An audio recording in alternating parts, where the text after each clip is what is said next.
اعوذ باللہ من الشیطان الرجیم بسم اللہ الرحمن الرحیم۔ یہ حضرت حزقیل علیہ السلام کی قوم کا ایک بڑا ہی عبرتناک اور انتہائی نصیحت آموز واقعہ ہے، جس کو خدا تعالیٰ نے قرآن مجید کی سورہ بقرہ میں بیان فرمایا ہے۔ حضرت حزقیل علیہ السلام کون تھے؟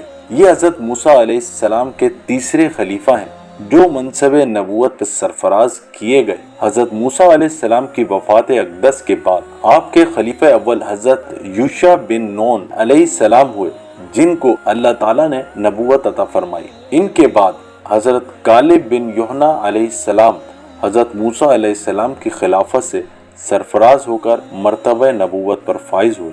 پھر ان کے بعد حضرت حزقیل علیہ السلام حضرت موسیٰ علیہ السلام کے جانشین اور نبی ہوئے۔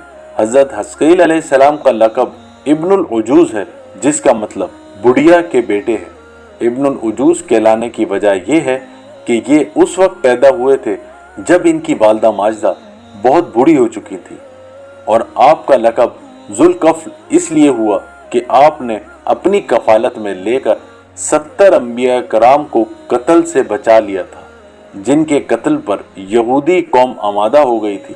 پھر یہ خود بھی خدا کے فضل و کرم سے یہودیوں کی تلوار سے بچ گئے اور برسوں زندہ رہ کر اپنی قوم کو ہدایت فرماتے رہے۔ اس کا واقعہ یہ ہے کہ بنی اسرائیل کی ایک جماعت جو حضرت حزقیل علیہ السلام کے شہر میں رہتی تھی، شہر میں طاعون کی وبا پھیل جانے سے ان لوگوں پر موت کا خوف سوار ہو گیا، اور یہ لوگ موت کے ڈر سے سب کے سب شہر چھوڑ کر ایک جنگل میں بھاگ گئے اور وہیں رہنے لگے۔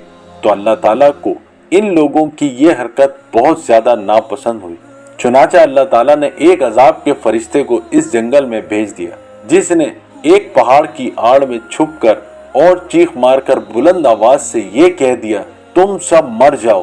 اور اس مہیب اور بھیانک چیخ کو سن کر بغیر کسی بیماری کے بالکل اچانک یہ سب مر گئے، جن کی تعداد 70,000 تھی۔ ان مردوں کی تعداد اس قدر زیادہ تھی کہ لوگ ان کے کفن دفن کا کوئی انتظام نہیں کر سکے، اور ان مردوں کی لاشیں کھلے میدان میں بے گور کفن 8 دن تک پڑی پڑی سڑنے لگی، اور بے انتہا تعفن اور بدبو سے پورے جنگل بلکہ اس کے اطراف میں بدبو پیدا ہو گئی۔ کچھ لوگوں نے ان کی لاشوں پر رحم کھا کر چاروں طرف سے دیوار اٹھا دی تاکہ یہ لاشیں درندوں سے محفوظ رہیں۔ کچھ دنوں کے بعد حضرت حزقیل علیہ السلام کا اس جنگل میں ان لاشوں کے پاس سے گزر ہوا تو آپ قوم کے 70,000 انسانوں کی اس موت ناگہانی اور بے گور کفن لاشوں کی فراوانی دیکھ کر رنج و غم سے ان کا دل بھر گیا۔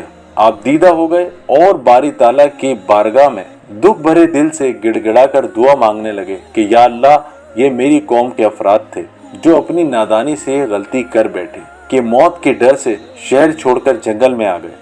یہ سب میرے شہر کے باشندے ہیں، ان لوگوں سے مجھے انس تھا اور یہ لوگ میرے دکھ سکھ کے شریک تھے۔ افسوس کہ میری قوم ہلاک ہو گئی اور میں بالکل اکیلا رہ گیا۔ اے میرے رب، یہ وہ قوم تھی جو تیری حمد کرتی تھی اور تیری توحید کا اعلان کرتی تھی اور تیری کبریائی کا خطبہ پڑھتے تھے۔ آپ بڑے سوز و دل کے ساتھ یہ دعا میں مشغول تھے کہ اچانک آپ پر یہ وحی اتر پڑی کہ اے حزقیل علیہ السلام، آپ ان بکھری ہوئی ہڈیوں سے فرما دیجئے کہ اے ہڈیوں، بے شک اللہ تعالیٰ تم کو حکم فرماتا ہے کہ تم اکٹھا ہو جاؤ۔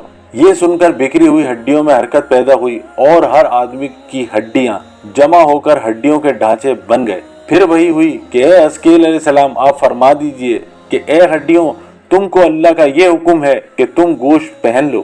یہ کلام سنتے ہی فوراً ہڈیوں کے ڈھانچوں پر گوشت پوش چڑھ گئے۔ پھر تیسری بار یہ وحی نازل ہوئی، اے حزقیل، اب یہ کہہ دو کہ اے مردوں، خدا کے حکم سے تم سب اٹھ کھڑے ہو جاؤ۔ چنانچہ آپ نے یہ فرمایا تو آپ کی زبان سے یہ جملہ نکلتے ہی 70,000 لاشیں دم زدن میں ناگہاں یہ پڑھتے ہوئے کھڑی ہو گئیں کہ سبحانک اللہم وبحمدک لا الہ الا انت۔ پھر یہ سب لوگ جنگل سے روانہ ہو کر اپنے شہر میں آ کر دوبارہ آباد ہو گئے اور اپنی عمروں کی مدت بھر زندہ رہے۔ لیکن ان لوگوں پر اس موت کا اتنا نشان باقی رہ گیا کہ ان کی اولاد کے جسموں سے سڑی ہوئی لاشوں کی بدبو برابر آتی رہی، اور یہ لوگ جو کپڑا بھی پہنتے تھے وہ کفن کی صورت میں ہو جاتا، اور قبر میں جس طرح کفن میلا ہو جاتا تھا ایسا ہی میلا پن ان کے کپڑوں پر نمودار ہو جاتا تھا۔ چنانچہ یہ اثرات آج تک ان یہودیوں میں پائے جاتے ہیں